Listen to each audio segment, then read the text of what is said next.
Chapter 1 The Dungeon Escape. I had awakened in a large stone dungeon cell with nothing in it except a red mat placed in the corner of the room.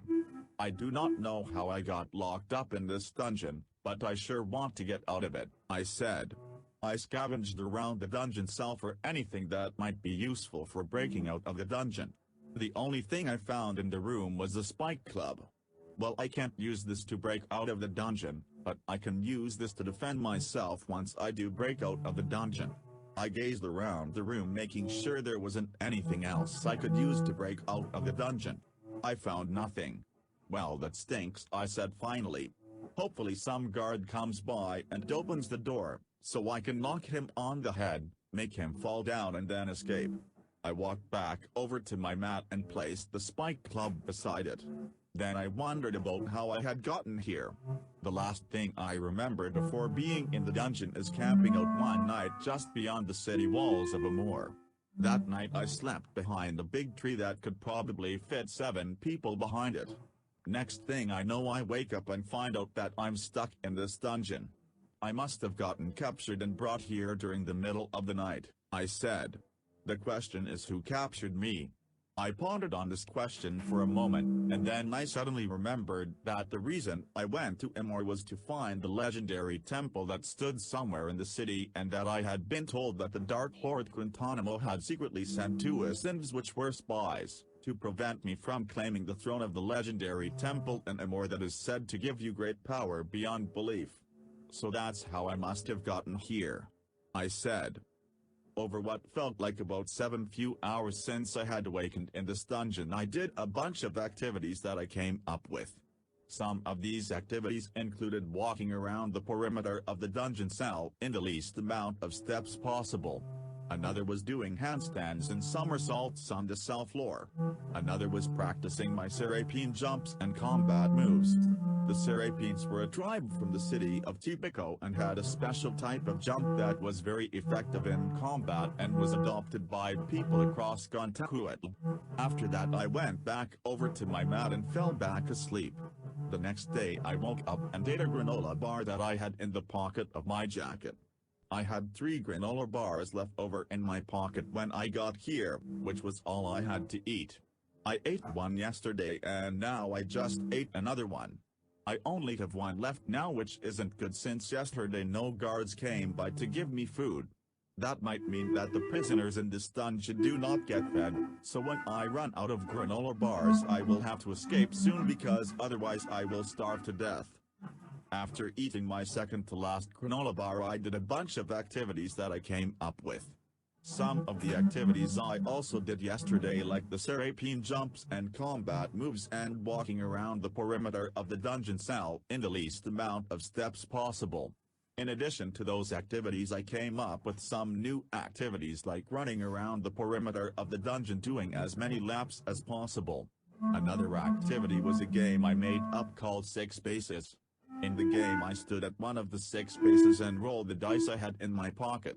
Each base was assigned a number and if I rolled the dice and the dice landed on the number of the base I was standing on I lost. If the dice didn't land on the number of the base I was standing on 6 times in a row I won. The 6 spaces were the door, the mat which I placed directly across from the door on the other side of the cell and the 4 corners of the cell. Some other activities I did were doing push-ups, barrel rolls, yoga, rolling the dice and trying to guess what number it will land on and crawling from one end of the cell to the other doing as many laps as possible. After I was done with the activities I went to sleep having eaten nothing except one granola bar all day. The next day I woke up and did similar activities to the activities I did the previous 2 days. I saved my last granola bar until mid-afternoon when I ate it. After I finished eating it I scrunched up to the empty wrapper and put it in the pocket of my pants with the other granola bar wrappers. Well, no more food for me, I said. I looked at my watch which read 4:05 p.m. Just then I heard footsteps coming in my direction from outside the cell. At first I thought that it was just the sound of a regular guard passing by my cell, but instead of the footsteps getting louder and slowly fading away, the footsteps drew nearer and came to a stop. I heard the clanking of keys as the guard pulled them out from his pocket. The guard put the key into the lock, and as he was turning the key in the lock I could hear the rustling of the key in the lock. Yes, my opportunity to escape has finally come to escape, I said excitedly.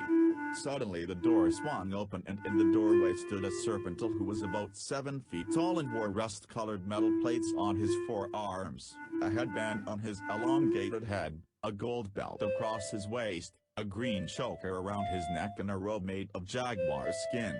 The serpentals were a species that looked like a feathered serpent except for the fact that they had 4 arms, 2 legs, and were only a little taller than the average human. Jawata, Lord Crentanama wants to speak to you. Great, I'm really excited to see him, I replied sarcastically. The guard chuckled and said, yeah, well, I'm sure he'll be pleased to see you. His troops and ascendants have been tracking you down for a long time, he said, chuckling even harder. By the way, why do you have that weapon in your hand? Oh. It's a gift for Lord Crentanamo, I answered, lying. Oh well, I'm sure he'll accept this gift and then use it to threaten you to get what he wants, he said, chuckling. I walked over to where the guard was standing and he led me out into the hallway. Then I lifted the spike club into the air above my head and quickly swung at his head. The guard screamed in pain and fell backwards, landing on his head, being knocked unconscious. Then, I bolted as fast as I could down the hallway, trying to find a way out of the dungeon. As I was running down the hallway, I saw 2 guards coming around the corner at the end of the hallway. Dang it, I said to myself. Along the wall I spotted an air vent just big enough for a person to fit inside it. I quickly ran over to it and smashed the opening of the air vent into pieces with my spike club. What was that? One of the guards said. The other guard shrugged. I quickly crawled into the air vent, and just a few feet down the air vent there was a turn to the right. I quickly crawled down the air vent and turned, crawling to the right and following the path of the air vent. The guards walked right past the broken air vent, not noticing it. I followed the path of the air vent for what felt like an hour until I came across a dead end. Oh great, now what? I said, breathing frantically. Inside the air vent I felt very claustrophobic. My legs and feet were really sore, the air was stuffy and dusty, and the walls were dirty and filled with mice. I had like a million itchy mosquito bites all over my legs and wanted to get out of this place as soon as possible. I went back along the path the way I came and crawled in the air vent for about another 20 minutes when I came across a path that I had forgotten about. I went down the path, which twisted and turned and went up and down in a very confusing way. After about 45 minutes I came across a junction with 5 different paths. Which way do I go? I said. I decided to go down the second path from the right. I feel better now because the path was wider and taller, there were no mice crawling, and most of my mosquito bites had gone away. The second path from the right extended for about 100 feet and then ended in a dead end. How do I get out of here? I said. Then I looked back along the path I had come from, and about 10 feet from where I was I saw an air vent opening. Yes. Finally my chance to escape has come, I said excitedly. I crawled back along the path over to the air vent and raised my spike club into the air and then quickly smashed the air vent into pieces, which fell onto the chandelier and the floor in the room below. The room below was a circular library with 3 floors. The library looked like it was about 100 feet in diameter and had tons of books. Peering down into the room I only saw 1 serpental and no humans. The serpental seemed perplexed while looking at the remnants of the air vent on the ground. He looked up at the hole on the ceiling where the air vent once was. Though before he looked up I hid out of view. The serpental walked over to the librarian's desk and talked to her about the broken air vent. Hey, did you know there's a hole in the ceiling and some broken pieces of an air vent on the floor? Said the serpental. The librarian laughed and said, well, I've never heard anything like that before. No, I'm serious, replied the serpental. Let's have a look. They walked over to the remnants of the air vent and looked up at the hole on the ceiling. That's strange, said the librarian. Yeah, I wonder who broke the air vent. I don't know, about whoever it is, they should have to pay for replacing the broken air vent and clean up the mess they made. Yeah, and it looks like there's some remnants of the air vent stuck on the chandelier. Anyways, do you have any books you want to check out? Asked the librarian. Yes, I have 3 books I want to check out. Great. They walked over to the librarian's desk and the Serpental put his card and then his books onto the scanner and checked out the books. He left the library still thinking about the broken air vent. Well, I can't stay here forever, I said quietly to myself. Eventually they'll find me. I have to think of a plan to escape this place and not get caught. I thought about this for a few minutes and finally, I came up with the plan. I've got it. I said quietly to myself. If this library closes, I'll wait until it closes and the librarian leaves and then escapes. I'll jump just off to one side of the chandelier and quickly grab onto it. Then myself and the chandelier would swing to one side and break all at the same time. But the plus side is that the chandelier extends half of the way from the air vent to the bottom floor, so I would break my fall if I did that and maybe save myself from death. It's a big risk, but hopefully it will pay off. I waited patiently until the library closed. For the next hour after the Serpental who first noticed the broken air vent had left, nobody came into the library. Then around 8 p.m., a lot of humans, Serpentals, Adulians and Ictlandos started coming into the library. They were all talking about the broken air vent and the hole in the ceiling. Though nobody noticed me because during most of this time I crawled back along the path 50 feet from the junction point so I could hardly be heard and couldn't be seen. By around 10 p.m. most everybody had left and by about 10:30 the library closed for the night. I waited about 2 hours after the library had closed when most nearby inhabitants were sound asleep. Then I executed my plan. Well, I gotta jump at some point, I said. I might as well jump now. I sat down beside the hole in the ceiling with my legs hanging over the hole. Then I pulled myself into the hole and started falling at a fast speed. I was falling to the left side of the chandelier and it almost looked like I wasn't going to be able to grab onto the chandelier. Then as I was going to fall past the chandelier I quickly snagged one of the arms of the chandelier and at the same time me and the chandelier swung to the right and the chandelier snapped off the chain attached to it. The chandelier fell and hit the floor with an astounding force. It smashed and broke into a million pieces. At the same time I was falling freely and hit the floor bottom first. I collapsed in agonizing pain.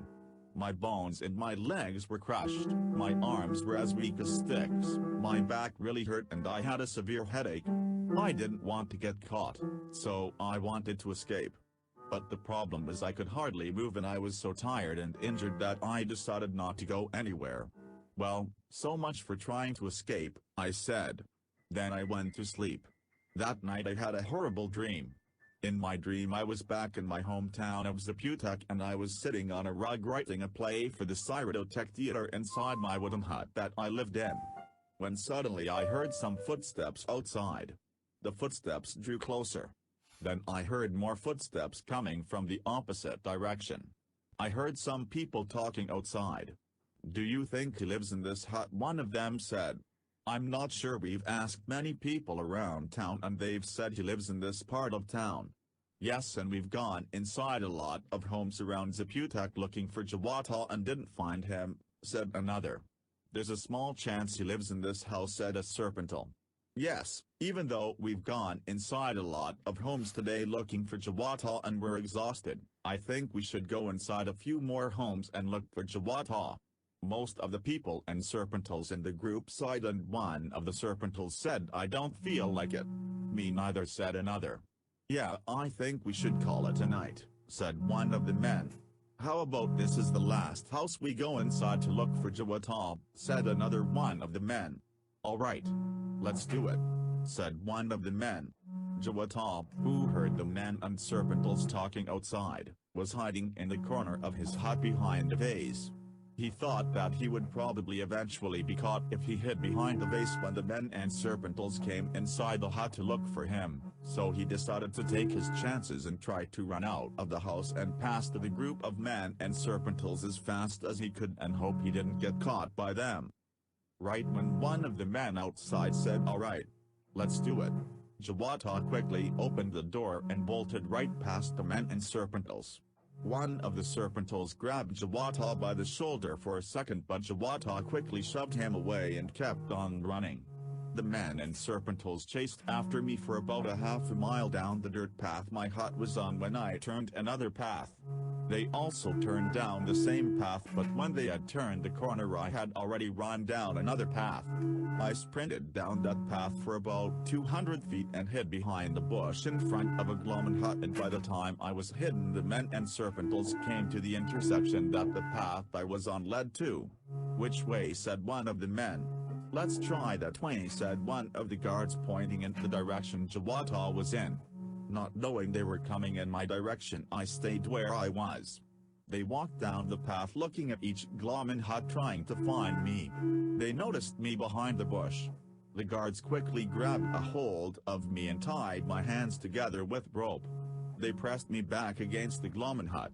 One of the serpentals took out a knife and said, "We are servants sent by Lord Guantanamo to kill you," in a threatening voice.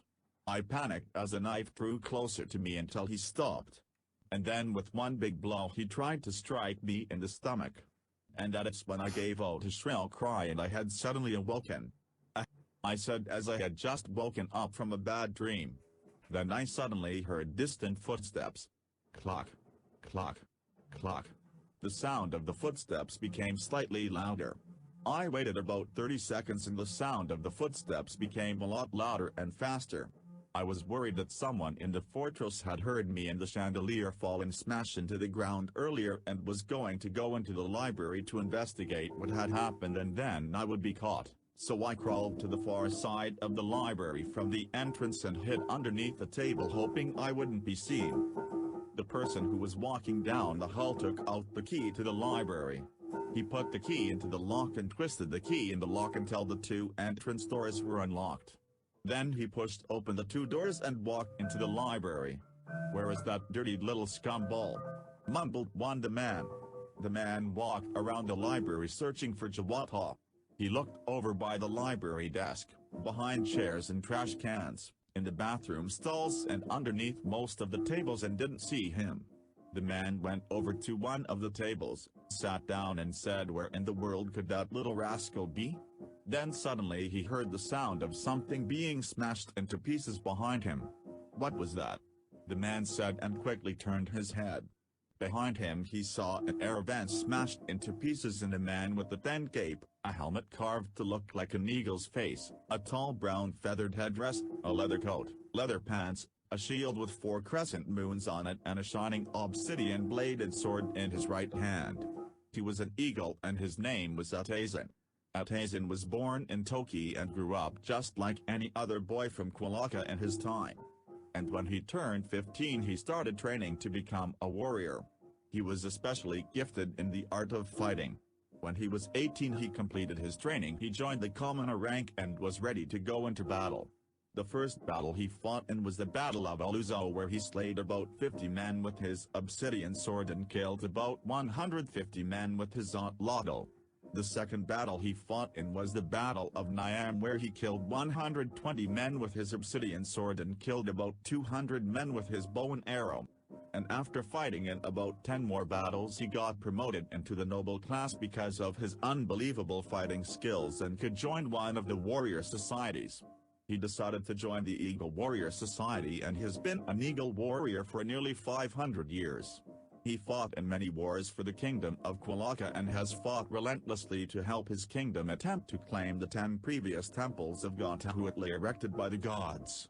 And now here he was trying to help Jawata escape the dark fortress where the power-hungry Lord Guantanamo sat on his golden throne overlooking the hot steaming pool of lava that lay in the middle of the throne room. "Atazan, I thought you died in the Battle of Groenvitland," said the man. "No, I escaped out of that battle alive just like you did, Questritakan," responded Atazan. "Anyway, what are you doing here?" "Serving Lord Guantanamo. There is no hope for the kingdom of Quilca to claim the legendary Temple of Amor," said Questritakan. "They are not strong enough. The kingdom of Black Kitlan has mustered a total force of about 400,000 men and 150,000 serpentals, and that number is growing fast, while the armies of the kingdom of Quilaka number around 100,000 men and 50,000 glamans, and an army of that size doesn't stand a chance against the superior force of the kingdom of Black Kitlan. Once Lord Quintanamo finds out the location of the legendary temple, he will surely claim it for himself, and he will receive its powers such as immortality, morphing into other creatures and traveling at light speed. I have more power serving under Lord Quintanamo than I did when I was serving the kingdom of Quilaka as a warrior, so therefore I have decided to work in the Dark Fortress as a Karazgal, said Questritakan. What in the world is a Karazgal, asks Atazan. A Karazgal is someone who serves under Lord Quintanamo and whose job it is to kill or capture anyone who attempts to claim that the legendary of Amor or any other temple erected by the gods that has special powers, answered Questritakan. Well, you didn't come in here to try and kill or capture someone, did you?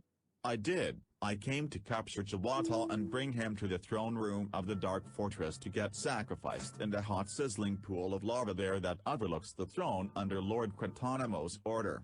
You have taken a dark path, Questritakan, and if you want to get to Jawata you're going to have to get through me first, he said, pulling out his obsidian sword from his side strap. I am prepared to do that, replied Questritakan, pulling out his obsidian sword as well. Atazan strikes first, swinging his sword aiming for the head, but Questritakan blocks it and steps back. It seems as though you've improved since I last saw you, said Atazan. Questritakan tried to quickly strike him in the chest and Atazan blocked it. Then Questritakan tried to quickly strike him again, this time in his left thigh, but Atazan swung his down at Questritakan's sword and knocked Questritakan's sword away from him and then stepped back a couple steps. Then Atazan charged at Questritakan with fury and dealt a blow to Questritakan's right shoulder. He wasn't able to block the attack in time and blood sputtered out from his right shoulder and dripped onto the floor. Atazan swung again, this time aiming towards the side of his body, but Questritakan blocked it. The two men's swords clashed repeatedly as they fought for the next few minutes until Questritakan charged at Atazan with all his might, and unexpectedly Atazan retreated halfway up the steps to the second floor of the library instead of blocking his attack or fighting back, and said, "You say there is no chance for the kingdom of Quilaka to claim the legendary temple of Amor, yet about a week ago our armies nearly captured the city of Amor. Our troops stormed through the west gate of the city of Amor and slaughtered most of your troops in Amor. Only your troops slaughtered most of our men too, so our troops retreated and we didn't capture Amor.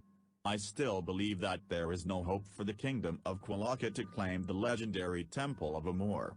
Surely someone in Amor will find the legendary temple of Amor and will inform Lord Quintanamo of where it is long before the kingdom of Quilaka ever takes control of the city of Amor and finds the legendary temple," replied Questritakan. "Even if it's true that there is no hope for the kingdom of Quilaka to claim the legendary temple of Amor, you still have sided with the evil Lord Quintanamo, who wants to use the power of the legendary temple to take over all of Gatahuatlan for himself. His armies have already launched an invasion of the kingdom of Pisakachu to the south of the kingdom of Black Kitlan and have taken over the city of Kasaka and enslaved the people there. Lord Quintanamo will just use you to help him become even more powerful and rich, and doesn't care if you die in the process.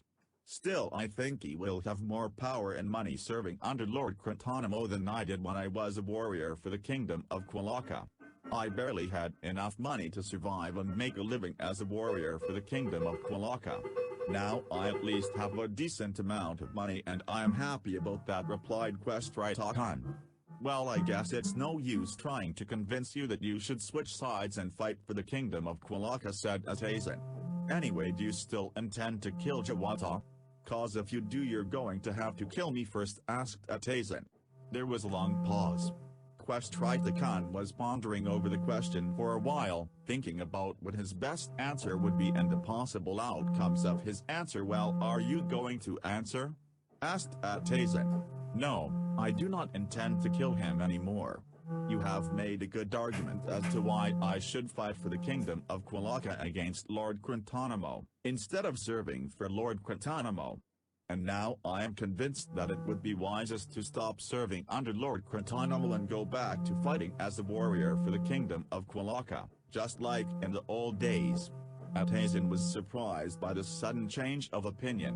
Just a minute ago it seemed as though Questrai Takan wanted to keep his position as a Karazgal serving under Lord Quintanamo, and nothing could convince him to rejoin the kingdom of Quilaka. But now he was saying that he wanted to quit serving Lord Quintanamo and become a warrior for the kingdom of Quilaka. What made him change his mind all of a sudden? What Questrai Takan was saying to him seemed suspicious, and he was not sure if Questrai Takan actually wanted to rejoin the kingdom of Quilaka or if he was trying to deceive him for some reason. I think that would be a wise choice as well, said Atazen. Well then, that's the choice I'll make, replied Questrai Takan. Very well. Then we shall all journey to the kingdom of Quilaka by foot. And we must leave hastily, because otherwise the Serpentals, men and equestrians serving Lord Quintanamo will find us and do harm to us, said Atazen. Yes, I agree, we should leave soon. Jawata. Let's get going. Jawato slowly crawled out from underneath the table where he was hiding and showed himself. Stand up, barked Atazen. But I can't stand up because I fell from a great height and severely injured myself a few hours ago. I was trying to get down into the library from an air vent in the ceiling and I fell toward the first floor. I hung on to one of the arms of the chandelier to break my fall and then kept falling toward the first floor until I hit the first floor and seriously injured myself. It was the only way down from the air vent in the ceiling and I really wanted to escape this place. Okay then, after we escape this place, we shall travel to a clinic 20 miles northeast of the city of Mekanat. There is a road that leads there about 10 miles due east of the Dark Fortress, which is where we are now. For now we must find a way to escape the Dark Fortress. But how will I be able to escape if I can only crawl my way out of this dreadful place, said Jawata. I don't know, answered Atazen. Atazen looked around the room for a way to escape the Dark Fortress through the library and found none. I'm sorry, Jawata, but I think you will have to crawl if you want to get out of here. All right, replied Jawata, sounding not very pleased. I know a way out of the Dark Fortress, said Questrai Takan. A very secret way that is also very safe. You do? Said Atazen, sounding suspicious of him. Yes, replied Questrai Takan. And you say this is a very safe way to go? Yes indeed, it's a very safe way.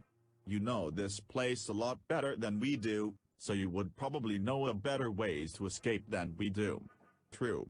Well then you shall lead the way as we escape the Dark Fortress. Questrai Takan led them out of the library and down the hallway leading up to the library. A third of the way to the end of the hallway there was a flight of stairs leading downward that Questrai Takan started going down and we followed him. The stairs seemed to go down for an infinite distance, and when we were just about 1/3 of the way down we were already exhausted. How much longer? Asked Jawata, trying to catch his breath. We are about 1/3 of the way down, answered Questrai Takan. We will take a break when we get to the bottom, said Questrai Takan. When they finally got to the bottom of the stairs they came to a small room with a bench that had 3 packages of food sitting on it and a metal door in the back of the room. What is this room for, and why are there packages of food on the bench over there? Asked Jawata. You will see in a minute, answered Questrai Takan. Just then they heard a roar from the other side of the door like a giant when it gets roused from its sleep. You brought us down here to feed us to a giant, not to help us escape the Dark Fortress, shouted Atazen, drawing his obsidian sword from his belt. If you want another sword duel I'm ready to take you on, said Questrai Takan. I am too, replied Atazen. The 2 men charged at each other and the duel began. The 2 men swung their obsidian swords at each other a few times and their swords clashed as they fought. Then they both backed away from each other and Atazen said, I shouldn't have trusted you when you said you knew a way out of the Dark Fortress. You were up to no good, and now you shall die. Atazen threw his obsidian sword furiously at Questrai Takan, but Questrai Takan dodged just in time. and now Atazin was unarmed. Questritokan charged at Atazin with all his might. But just before Questritokan was about to swing his obsidian sword and kill Atazin, Jawata crawled over to Questritokan and swung his spiked club at his legs. Questritokan screamed in pain as the sharp metal spikes on the club pierced through his skin. Questritokan collapsed on the floor and went unconscious a few seconds later. "Good work, Jawata," said Atazin. "Thanks," replied Jawata. Then they started to climb back up the flight stairs leading down to the room where they were. Once they got to the top, they took a little rest. "Okay, how are we going to escape?" said Jawata. "I don't know," said Atazin, looking down the hallway in both directions, watching out for any guards that might catch them. About 30 feet down the hallway on the left side there is an opening. "Maybe we can go to the opening and see where it leads," said Atazin. "Let's give it a shot," replied Jawata. Jawata quickly crawled down the hallway and Atazin ran down the hallway until they came to the opening on the left side of the hallway. They went through the opening and came into the great hall of the Dark Fortress. The great hall was empty and dark. Everyone who lived in the Dark Fortress was fast asleep save for a few night guards who kept watch in various places around the fortress. The room was also highly decorated. On the stone walls there were portraits of old evil rulers and skulls painted to look like men and serpentals who long ago served the kingdom of Black Kitlan. Also carved into the stone walls were depictions of ancient battles and gods visiting the world. In the middle of the room there was a long table meant for dining, and laid over that table was a tablecloth with a blue, green and orange zigzag pattern. And along both sides of the table stood many fancy chairs.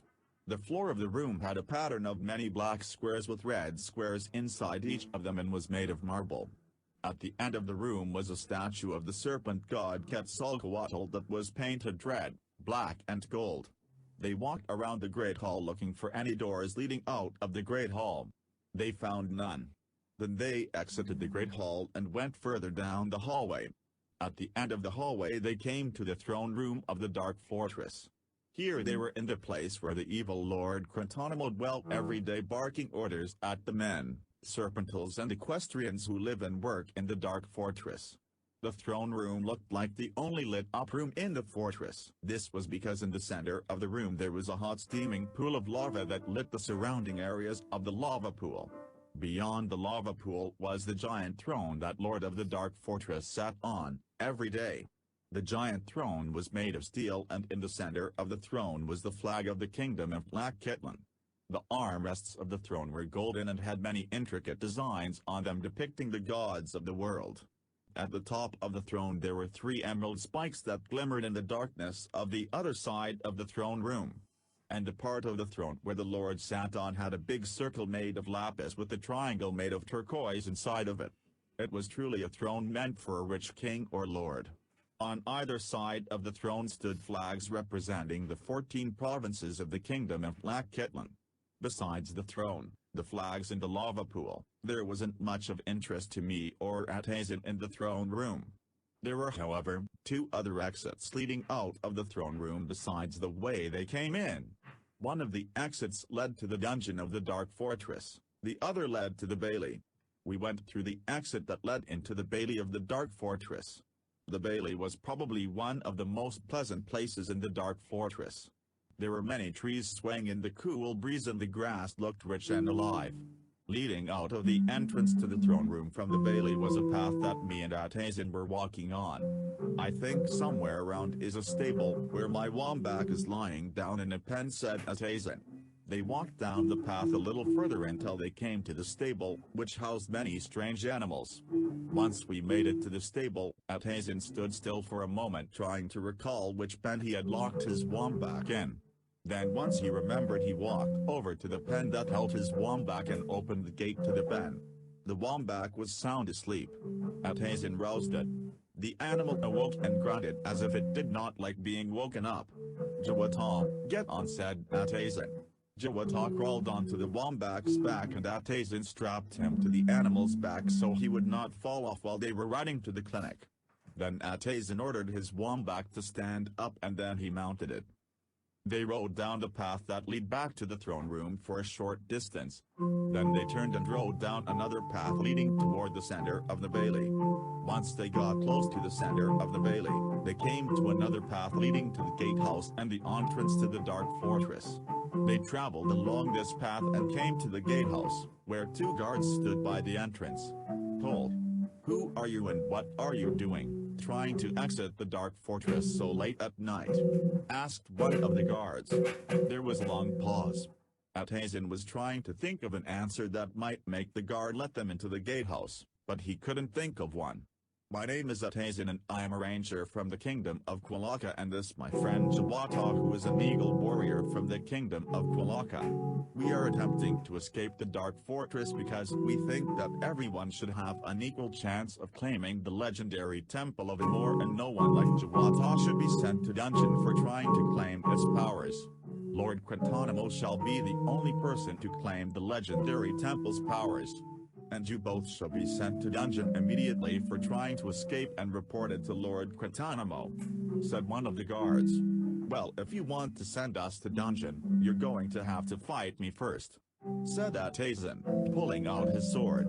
"We are prepared to do that," said one of the guards.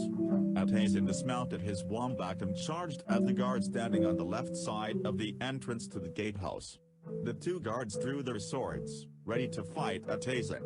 Once Atazin drew near to the guard, he swung his sword at him, but the guard blocked the attack.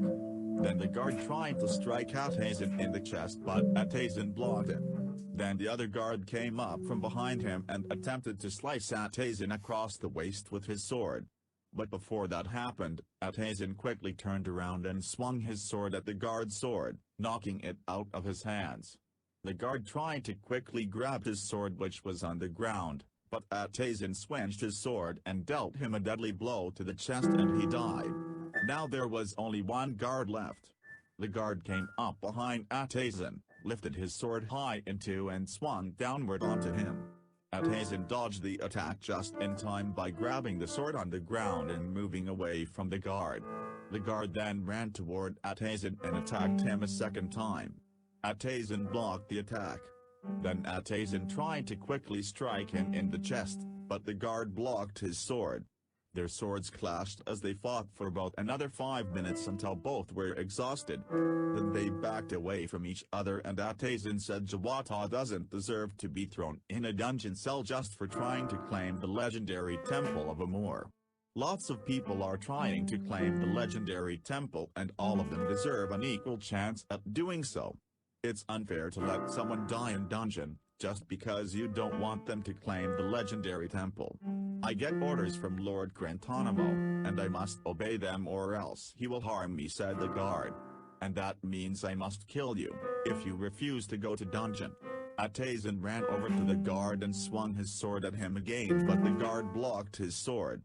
Then the guard tried to slice Atazin across his waist with his sword, but Atazin prevented him from doing that by knocking the guard's sword out of his hand. Now the guard had no sword to fight with and Atazin swung his sword and killed the guard.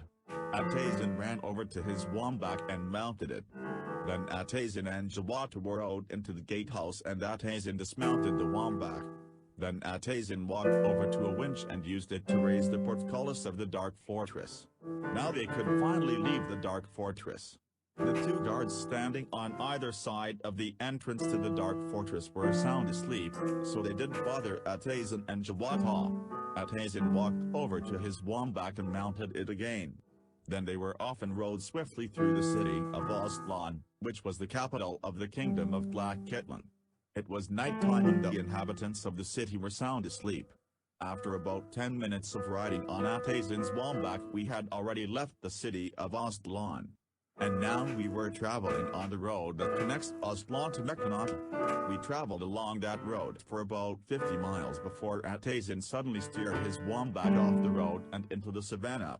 They were now heading due east toward the clinic, which was a secret place, built by people and Glamans from the kingdom of Quilaka. Its primary purpose was to heal severely injured warriors fighting for the kingdom of Quilaka in the war against the kingdom of Black Kitlan. And since Jawata was severely injured, Atazin was taking him to the clinic. The clinic was about 10 miles east of where we were now, and it would take about 20 minutes to get there given the speed of Atayzen's wombat. Wombats are fast and generally travel around 30 miles per hour, making them a good form of transportation. Wombats are also heavy creatures, generally weighing about 3,000 pounds, which makes them good for carrying cargo long distances. They also can survive on very little food or water, so they can survive in some pretty inhospitable locations. Once they got within about 500 yards of the clinic, they saw a structure built out of stone that was partially dug into the side of a large hill. "Is that the clinic?" asked Jawata. "Yes," said Atayzen. They continued to ride Atayzen's wombat until they came to the entrance of the clinic. There, Atayzen and Jawata dismounted the wombat and went inside the clinic. Then Atayzen checked in Jawata at the front desk. "Are you injured?" asked the man at the front desk. "No," answered Atayzen. "Then where's the patient?" "He's on the ground next to me." The man peered over the edge of his desk, looking down at Jawata. "Oh, I see him now," said the man. "What's his name?" asked the man. Jawata answered Atayzen. "What kind of injury does he have?" "A severe leg injury." "Okay, the doctor you will be meeting with today is in room 104, which is down the hall that way," said the man, pointing to the right. Atayzen and Jawata went down the hallway until they came to room 104. Atayzen opened the door to the room and they entered the room. "Hey, I'm Dr. Zakorod." "Hey," responded Atayzen and Jawata. "So, how long is Jawata going to be here?" asked Atayzen. "Probably about 2 months, said Dr. Zakorod. "Why do you ask?" "Because we need him to fight in the war against Lord Quintanamo and stop him from claiming the legendary Temple of Amor," answered Atayzen. "I see, we've had lots of injured warriors come here recently after fighting in the war against Lord Quintanamo. Using his large amount of wealth, Lord Quintanamo has amassed a large number of troops in his kingdom over the past few months. He has done this in order to conquer new lands and keep other kingdoms from taking over Amor, which is where the legendary temple is located. He has been successful so far in doing this and will continue to be if we do not act soon."